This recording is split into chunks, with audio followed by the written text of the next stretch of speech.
Hi, this is Leslie, and you are listening to the interview with Leslie Heaney. We're kicking off 2025 right, I would say. First of all, wishing you all a very happy new year. My next guest and my next episode is on a topic that I have a lot of interest in. And, it's one of the things that I dream about doing with my own family, and that is an African safari. I think all of us would agree it's a once-in-a-lifetime trip. And because of that, the cost and the difficulties of traveling there and all the variety of places that you can visit, it's a trip that we all want to get right. I know all of us want to see incredible animals and awe-inspiring landscapes, but we really have no idea where to start. And that, of course, is where my incredible guest comes in. And that is Claudia Church, who is a partner at N3 Collective. So N3 Collective is a boutique company that specializes in travel in Africa. And it was started by three friends who met as expats in London. And from there, they became travel companions throughout Africa in search of experiences that were wild and luxurious and private and unique. And through their travels, they met native Africans who, they regard really as the true experts of their countries and different regions. And these people exposed them to experiences that they couldn't find or research on their own. So these women, this company, N3, was kind of born out of their dream of offering these incredible experiences to others. And thankfully, you, my listeners, will have an experience to hear from one of these incredible women, one of these magicians behind these incredible African safaris and trips, and that's Claudia Church. In this episode, Claudia and I talk about the do's and don'ts of safari planning, where and when we should all start thinking about it and planning, and about all of the amazing places to visit and incredible and unique experiences people can have visiting the African continent. So I learned so much from my conversation with Claudia. I cannot wait to get working on my bucket list trip to Africa with these incredible women. And for any of you who've always dreamed to go on safari or visit Africa, this episode is for you.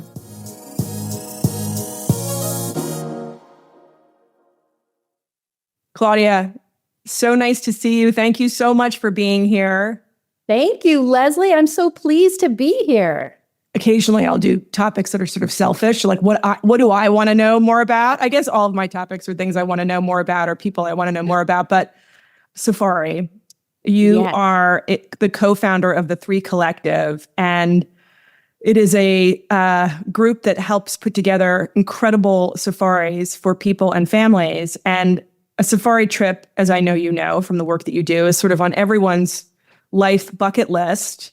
But it's a trip that requires kind of expert and very careful planning, right? Because you're not just going to Florida for the weekend. There's a lot of variables and important things you have to think about. But before we get into the weeds on that, all the things I need to do to plan for my Africa safari, tell me a little bit about you and about the N3 Collective, which is the name of your group. Yes, it's N3 Collective, which in retrospect has confused everybody. But we are a very small boutique travel company that specializes in Africa. In fact, I think what makes us different from the many companies that do Africa is that we're Africa only. We eat, breathe, sleep Africa. So we are obsessed. We're passionate. We're there a lot between the three of us. There's three of us. Hence the N3. Hence the N3. Myself in the United States, my partner Stephanie, who is in London, and my partner Lene, who is in Sydney, though she's South African. And we collaborate on all, and we meet up on the continent as often as we can. And so our collective knowledge really fills in the gaps when we don't know something or we want to bounce ideas off, or we've got, what would go, do you think this would go well with this? So it really is a collective experience. You get input from all of us, which is nice. So how did you all meet? How did you three get collected? I mean, how did that start? We were all expats living in London. And I would say Stephanie was the glue. She had been working for a small company out of Kenya for a while, and she brought Lene and I on to grow the business in our respective places that we call home. I think different time zones and different lives, we're not on top of each other, but we really complement each other. We're very different. And it's just fun. We've really hit a niche of travelers that are after experience in new ways. It really is people looking for something that's out of the norm that you can't Google. We don't do any set itineraries. It was also built on the fact that we would see people travel to Africa time and time again on their bucket list trip, spend a lot of time and money to get there and have a great time because it's Africa, but really miss out on what you could be doing. They were traveling with one company and maybe going around to all that company's lodges. That's a bummer because the continent countries are too big and too varied not to do it properly. I found you all through Instagram, through looking at my friends' posts, and there were so many different families that I'm close friends with who I would see them do the little, whatever it is, not your tag, your address, but N3 Collective. And each of their posts, each of their pictures were so different. That's one of the things that struck me. All their experiences were so different. And I thought, gosh, I need to meet the people behind these incredible trips. So let's pretend like I'm contacting you, which is going to happen as soon as I can find out. One of my budget questions is next. So as soon as I hit that number, I'm going to be calling you, hopefully the next year. Let's say I contact you or someone contacts you and they said, we've been talking about this, my family, this is just a trip we've always dreamed of going on. Help us plan our trip. What is the first thing that you kind of ask of them, or what should, what's that first question? The first question, I would want to know whether you've been to Africa before or not. If you're a first timer or if you've been, where you went, what you loved, what you didn't love, who's in your group. Are you traveling solo or honeymooners or big extended family? I would say the bulk of our travelers are families or two families traveling together or big multi-gen trips. But I want to know the dynamics of your family and what your greatest hopes are for the trip and what you want to avoid at all costs. I think we really, because we're so small, we really value taking the time to get to know the traveler because everybody's different and every country is so different. So learning what you're after helps kind of hone in on the country and then the kind of experiences that you're going to have. If you've got, a gaggle of kids, I might send you in one direction. If you are super refined and interested in art and history and food, as well as safari, off to South Africa would be the best. So every country has a vibe, and I have my favorites for different things, but it really depends on the travelers. And we've never done the same trip twice, ever. So amazing. It's so, we're doing a role play here. I have been to South Africa and I've been to Kruger on safari. Nice. My husband, and we've been to Zimbabwe to a lodge after having gone to a Singita in South Africa. We've been to one in Zimbabwe. But as you pointed out, Africa, of course, we all know is a continent, and all the different countries are so unique and distinct and have their own, all the different countries that have safaris, I should say, have their own sort of wonderful attributes, right, about them and reasons to want to go visit them. So you probably can't answer this for every country, but generally, is there a better time of year to go on safari? And I'm sure that's kind of dependent, right, on which country you go to, but it is dependent on which country you go to, but in general, you're going to do great in the summer and over Christmas, which is nice because if people are traveling with kids, the times that line up with your breaks are awesome. So in East Africa, the weather's going to be almost the same all the time. Like Kenya's right on the equator, so you're going to have sunny days and beautiful chilly mornings and evenings. But you just want to watch out for rainy seasons, depending on where you are. And if you travel, say, in the summer in Southern Africa, the seasons are reversed. But that's actually, winter is their best time for game viewing because animals need water. And so it explodes. And a little sidetrack, but Botswana in the summer, which is their winter, is when the Okavango Delta floods. So now you've got animal action in the water, and it is spectacular. So it's always a good time to go to Africa. I would just avoid little pockets of rainy seasons. So you can advise people of that. But that's so great, though, for people that are thinking about doing it, to know that, those two sort of timeframes, right? Summer or kind of holiday, Christmas time are optimal times, because, that's so great that that lines up with kids' schedules too. Exactly. And then there's sneaky times to go, like a spring break in March, say, where you're going to do better on cost too, if you're going in a slightly off-peak season. So there's nice ways to kind of move around that too. Well, Claudia, that leads me to my next question. You just brought up that. So let's talk about budget. Is there sort of a general range that you share with people when they contact you? I mean, there's a huge range because there's so many ways to do Africa. There's a standard that we don't go below, because there's horrible ways to do Africa. Yeah. Where, you've seen those nightmare pictures of vehicles and vehicles and vehicles in the Mara. That's what we are completely allergic to. So the reason for cost is not necessarily, this has to be fancy, because that's not what we're about. We do have fancy clients who want that kind of refinement and top end, but most of our people are really after the authentic. Yeah. Getting to the heart of what Africa means to them. It's such a healing and transformative place. So we chase experience, and where cost might come into that is whether you're on a private concession, which costs more. So you're going to have less people around you. You can have a few vehicles on a certain sighting, and it's just less dense versus being in a public park. So that's really where those numbers kind of come in. And the reason safari is so expensive is because we will only use places that are doing right by conservation. So a big chunk of your money is going back to that land that lodge or camp is on. So you're actually helping by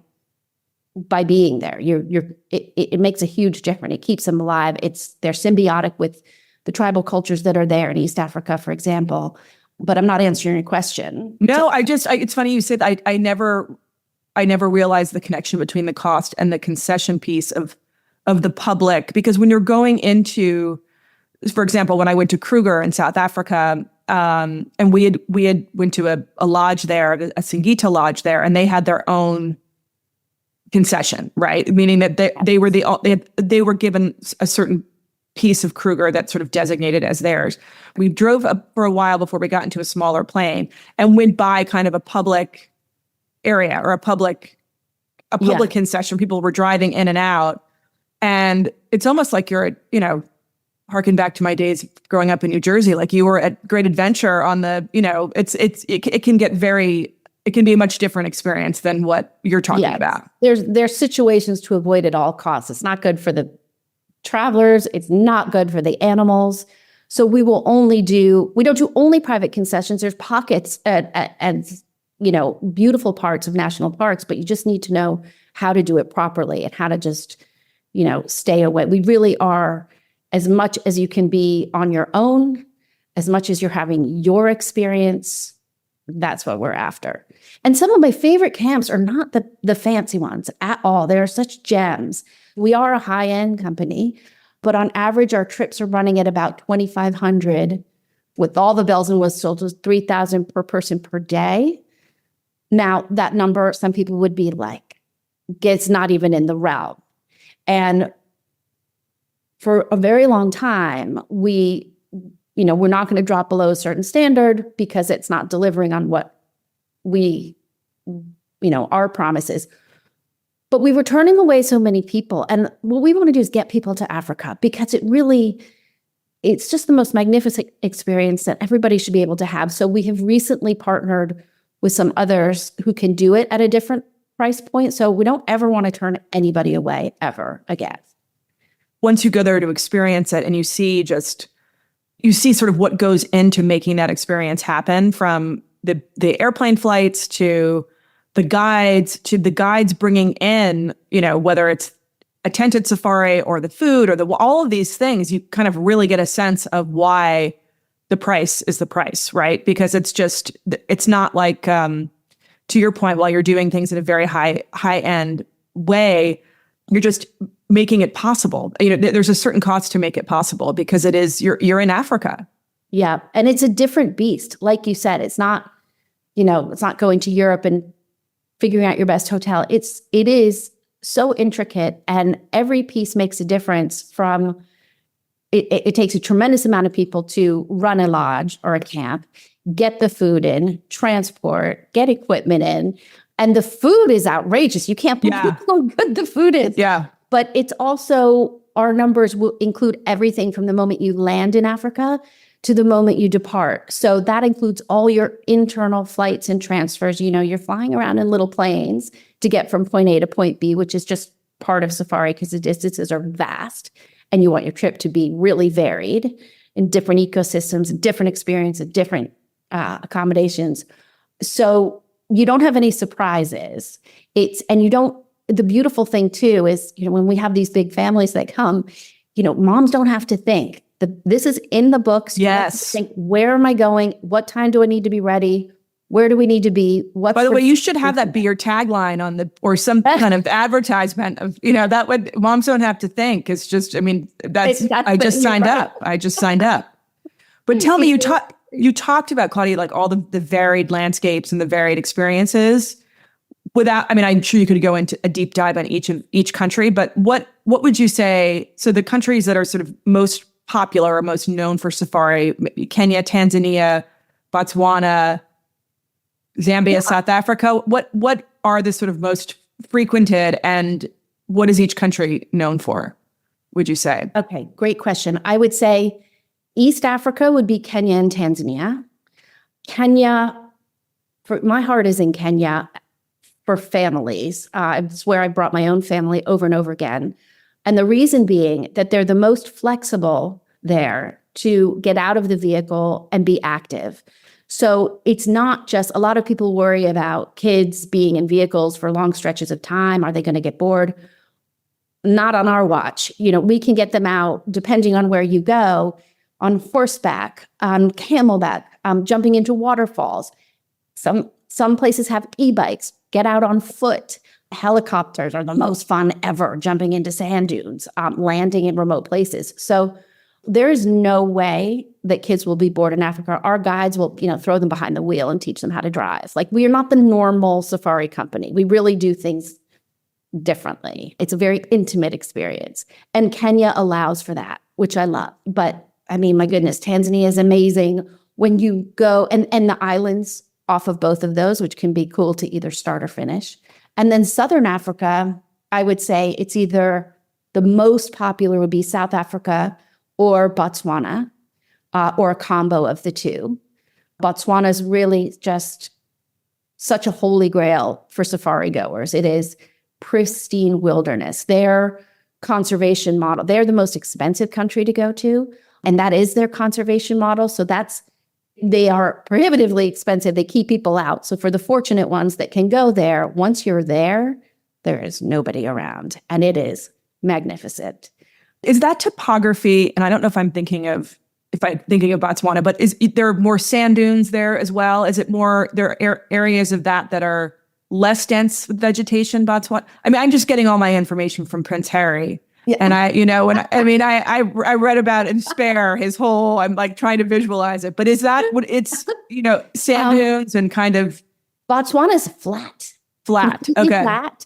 But the most amazing thing is when the Okavango Delta floods and all these waters come in from Angola, it's wet, and it creates these little islands with palm trees that you drive through the water, and there's animals on these little islands, and there's animals through the water. But you could also combine it with the Kalahari Desert, also in Botswana. So now you've got awesome safari with then a desert element. And now you're racing around on quad bikes or, riding horses across nothing. Like you feel like you're on the moon, and there's, zero noise pollution, zero light pollution.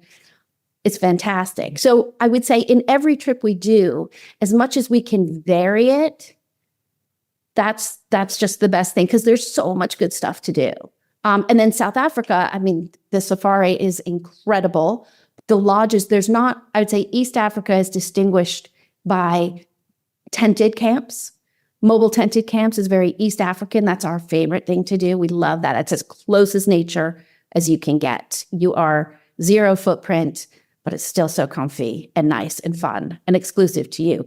Southern Africa is going to be more lodges like the Singita that you were in. They are impeccable. They are beautiful.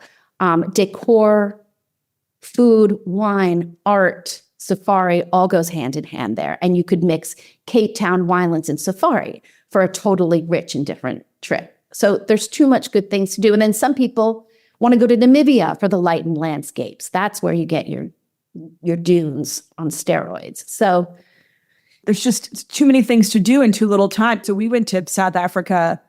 It was my husband's 35th birthday, and I've contaminated him. He was much more athletic and fit before, when in our earlier years of our marriage. But he ran this 35-mile marathon, like around the Cape of Good Hope, around the bottom of Africa and Cape Town.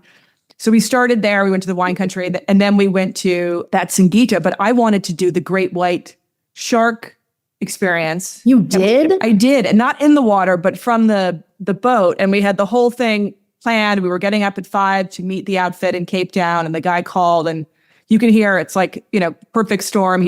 There's wind blowing. He's like, I can't do it. It's too choppy. And my husband's like, you know what? We're not going out in great white shark infested waters to, live your dream, your bug. So anyway, I still have the certificate, the gift certificate to go, my credit or whatever for that excursion to go back. But that's hysterical. But there are so many things like that. And you mentioned, we think of safari in Africa as being it is sort of the pinnacle of the experience there. But there's, you talked about historical sites. There's cave drawings. There's, the islands off of Africa. Tell us about, there's also gorilla trekking. You just did an incredible trip. I was, living vicariously through friends' Instagram. So tell us about spending time with the Maasai. There's so many unique experiences that people can do when they go on a safari with you all. Yeah, there's so many different things to do. So gorillas and chimps, you have to travel to Rwanda or Uganda, which is so easily tacked on to an East Africa trip to Kenya or Tanzania. I'm an ape freak, so we send a lot of people to gorillas and chimps, and it's being with the gorillas up in those mountains is the most humbling experience you can have. We did a great trip, actually, with our mutual friend Elizabeth, who connected us, where we did gorillas, chimps, and safari. And the cool thing was that you have these really docile gorillas. They're just happy and sitting around, lazing around, eating, curious, just a happy group. And then you get to the chimps, and they are nuts. I mean, they are loud. They're screaming all over the place. And it's just so cool to see them as they should be, where they, in their natural habitat, just doing their thing. I'm also obsessed with— That's awesome. Off of Africa. Another women's trip that I took, I loved this trip because it was so varied, which was we did gorillas into safari in Kenya to the coast, to Lamu. And we combined staying in Lamu with a big, beautiful dhow, which is an old, African sailing boat that was used for trading spices and elephant tusks a while ago. It's been refurbished. And being out in the Lamu archipelago and jumping off the boat and snorkeling and fishing and visiting beaches and villages around. You could sail up north, up to Kiwayu. You could spend 5 days on that boat. I mean, it's heaven. Absolute heaven. We were supposed to go with a friend to Lamu Christmas of last year, and things were so uncertain. It was after October 7th. I don't know. We were just worried about traveling that far. Were you one of the people that pulled out of that trip? I had friends who were traveling and were going to veer over for that party. Yes. And they backed out. Yeah. I was ready to go in a heartbeat. I'm married to a bit of more of a nervous traveler, but what an incredible experience. What an incredible place. My friend who organized the trip, who was bringing everyone there, had been before and just said it's one of the most magical places on earth. It is. It's a hedonist paradise. It's just, you feel like you're really on the edge of the world, and just a great mix of, Swahili culture untouched, some chic Europeans, some salty old Kenyan dogs that have been there for generations. Both human and canine, I'm sure. Yeah, exactly. And it's just safe and nice people and beautiful. Oh, you did mean human when you said salty old dogs. I did. Oh my gosh, it's too funny. They haven't left the bar stool in decades. I love it. Oh my God. That could be by the way, I should bring a microphone with me when I go and see if I can get some guests on site there, because I bet you they have real stories to tell. Real stories to tell. And then the cave drawings, we saw some of those, which were incredible when we went to Zimbabwe, and you had to hike, get out of the vehicle, the truck, and hike to go see them. And they're so incredibly preserved. And I don't know if they're just in Zimbabwe or where else cave drawings are prevalent. Africa, Zimbabwe. I feel like the best ones are in Zimbabwe, but my partner was just in South Africa and saw some pretty nice ones too. But I think of Zimbabwe for that. You mentioned a little bit that East Africa, is sort of known for its tented safaris. For people that are listening and kind of are on the fence or have thought about both or heard about both, would you kind of do a quick sort of explanation of the difference between the two? Sure. There's a few differences in tented safari. Mobile tented camps, which are our collective favorite, it's under canvas, but the way we do it, they've got hot showers, they've got flushing toilets, they've got comfy beds, but they get rolled up. The whole thing gets packed up at the end of the season. And it's as though it was nothing. And we set them up in the most beautiful locations. So one of my favorites is right on this beautiful riverbed, which sometimes has a little trickle, sometimes can have water, sometimes it's a dry riverbed. And you're looking, on the other side is Tanzania. You're in Kenya, you're looking Tanzania, and elephants will cross, and you can set up dinner in a bed, and the things that you hear at night anywhere you are. But under canvas is the most authentic way you can do safari. It's how it was always done, mobile camps, where you would traditionally go to one location, stay there for as long as you're staying, pack it up, move to the next location, stay someplace, in between while they set that up. We have a lot of people. A double mobile is wonderful for a big group. It's yours alone. Kids can come to dinner in bathing suits. Doesn't matter. My kids brought a speaker, which sounds all wrong, but it was so fun. After dinner. But you can also have stationary tented camps, which might be on wood decks. So they're there permanently, but you're still under canvas. And I love those too. So you're safe when you're under canvas, even though you are out in nature. Would you explain that? Because I have sort of visuals of my, a lion coming in, grabbing me by the ankle and dragging me out in the middle of the night. But when we were on safari, they explained that when you're seated in the truck, that the lion sees you. Anything bigger than them, they're not going to pursue you or go to. But so is that the same sort of thing with the tent, that you're enclosed in this structure, and as far as the animals can tell, it's bigger than they are. Or it's not something that they're interested in. Is that? They are so not interested, but it's so cool to be right there, because you'll have buffalo munching grass, or hippos come up out of the water to eat grass at night. They'll be right there. My client just a couple of weeks ago was actually texting me from her tent because there was a hyena on her deck, which doesn't usually happen. But she's like, it's on the deck. What do I do? And I'm like, oh my God, I'm in New York. But I kind of love it because it's thrilling and I know she's safe, but there are guards all night long that do come around. And sure enough, he kind of, whooshed it away.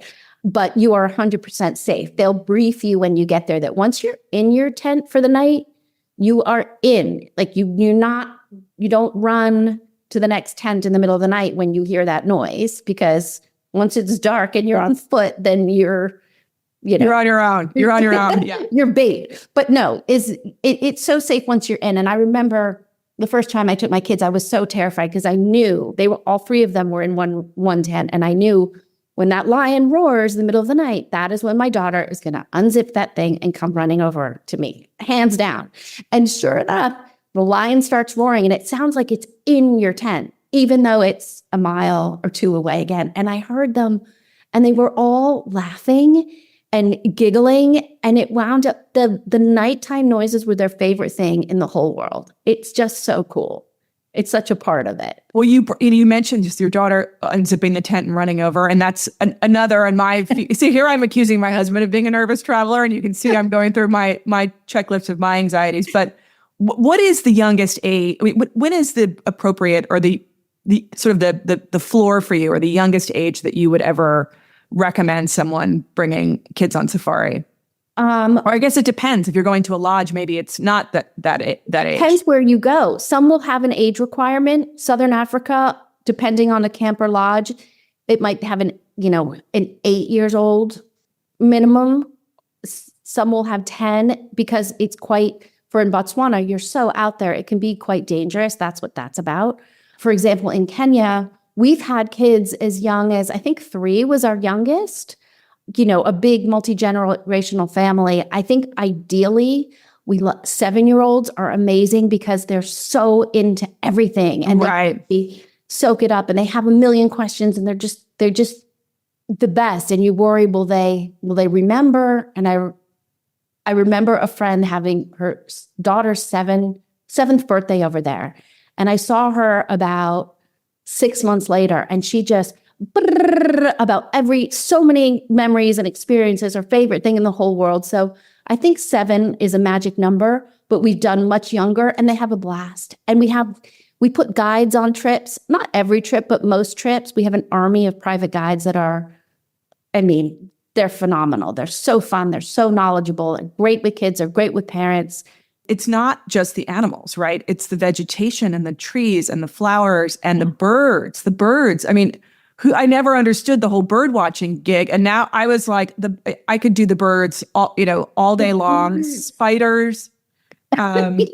And I can see, and the guides will explain to you all about, the different backgrounds of each of these animals and what's happening in their habitat. And they know the depth of their knowledge is so vast, and that you just really leave with such an incredible appreciation of creatures big and small. I mean, it's a real experience. So I could see kids really leaning into that, because the people that are there, and what's interesting is that we asked our tracker, like, you're so excited and passionate about this, and you do this every day. And he said, no day is ever the same.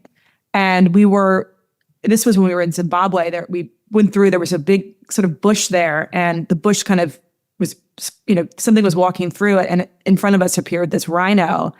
And our guide remarked, he said, I've never seen a rhino look at me like that. So he was so sort of moved by that experience. And anyway, it just, every day is a new day. There's just an infinite number of possibilities and experiences when you go. I love that was so impactful for you, because the guide really adds so much value, like you said. And I'm glad you kept that with you, because you do every little thing. Every single thing out there has its role. And it is fascinating. It blows your mind. And like you said, the kids pick up on that. You learn so much about the natural world. And then in turn, the human world and how far we've come. Right. It is. And how small we are in the scheme of things, right? And that this is happening every day. We're here, you're in New York, I'm here in Nashville, Yeah. We're doing our thing, and things are alive and happening on the Serengeti, and just as they have been for centuries. It's an incredible experience. Okay, so this might be a tougher question, but if you had to do a highlights trip, or like a 1 weeker, and I guess again, it depends on maybe ages and size of group and everything, but what would be your ultimate, or what would you advise for someone who said, you know what, I'd love to go on safari, I have 1 week? Oh God, I'd push them to do 10 days, which is like the best. Okay. I've done 8. 7 feels short. Okay, let's do 10 days. If 10 Can we days do is 10? Yes, let's do 10. I would do gorillas, a mobile tented safari camp, and I would get to the coast. Because that's 3 completely different trips. Experiences, yeah. As different as could possibly be. Or if it's straight safari, I would do a mobile tented camp, a beautiful private house, and a camp. I have a favorite camp, which is, I have so many favorites, but I would head north in Kenya, where it's just arid and dry, but the Samburu culture is alive and thriving and just vibrant, and they haven't changed the way they live, and it is authentic and real. And I think it's so cool to get that experience of the people that live there and how they live unchanged, happy people. Yeah. As simple as could be. It's pretty incredible. That is incredible. That is, I mean, of course, again, this is my interview for me. I'm like, so tell me, Claudia. But I can't, I mean, it's all so good. And I mean, straight safari, it's all so good. There's too many good things to do. So logistics for a second. So if someone's thinking about doing this trip, how far out should someone plan? And how far out should they contact you? And then there are obviously some things like shots, obviously passports, but explain a couple of those things people should be thinking about. I'm glad you asked that, because lead time is everything. Because the camps that we love to use are so small, we don't do any large, big hotels or anything like that. Lead time is so important. So a year to 2 out is really perfect. I just tried to get one of my favorite private houses for the summer of 2026, and it is fully booked, which is bananas, because who can plan that far in advance? So I would say most people plan a year, somewhere between a year and 2 out. And that said, we've had people go in 3 weeks, and I went with 2 days notice last summer, the summer before, something like that. So the stars can align, but if we can just like handpick beautifully exactly what we want, at least a year. So when you have those cancellations and you need like an intern or someone to take notes, just know I'm there. I'm actually there? really serious. I would, just give me a holler. I've got, I see a collab coming. Okay. Actually, but you know what? That would be cool. I'd love to do sort of a on-site, maybe with some tracker. I mean, they're so fascinating. That would be. Oh my God. You know who's fascinating is the people who have been there for generations, who own these ranches or whatever. Yes. Their lives are they are a different species from us. I mean, the things they contend with conservation, whether it's taking off rhino horns or there's a hyena in the kitchen, or just the stories that get handed down that aren't written down. And there's just so many unsung heroes over there that rescuing elephants and collaring lions, and they do so much. I mean, there's so much, human wildlife conflict. And in order to keep everybody happy, what are systems that you put in place? Right.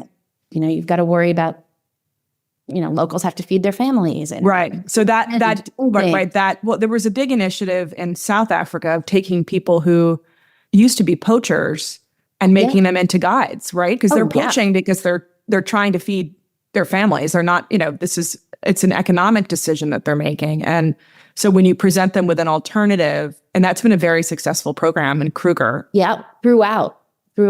Oh, is that? Okay, so you've got, obviously have your ears to the ground. You know what's happening, what's hot, what's not in Africa. Is there any lodge that's coming up, new country that's opening up, something that's exciting that you can't wait to try, that you haven't seen yet, that you might make it part of the 3 collective itinerary in the future? Yes. I would say I have my eye on Congo. I'd like to go deeper and deeper and deeper. So like real Tarzan territory. Well, as you said, you're ape crazy, or you're crazy, crazy for the apes. Yes. So in the Congo, it's the one place where you can have, as far as I know, that you can have gorillas and elephants on the same It's an opening of the forest. The rainforest opens into this big kind of rivers running through, water running through, grassy land. And now you've got lowland gorillas with forest elephants and other weird antelope species. And I would love to see that and do that. There's some camps you can go in between, one of which you have to go by kayak. I mean, it's deep in there, and it just looks so. That sounds like on the pack list is like, DEET. DEET would be on the pack list, maybe. It's sort of totally nothing that leave the strapless evening gown at. Yeah. That is so exciting. So more places are opening up there then. That's a place that's kind of people are starting to explore a little more. It's just the less obvious. I wouldn't go there for a first time safari because you are wanting to see the big five, which it wouldn't have. But on my personal list, I would like to go there. Well, Ethiopia is opening back up, which is exciting.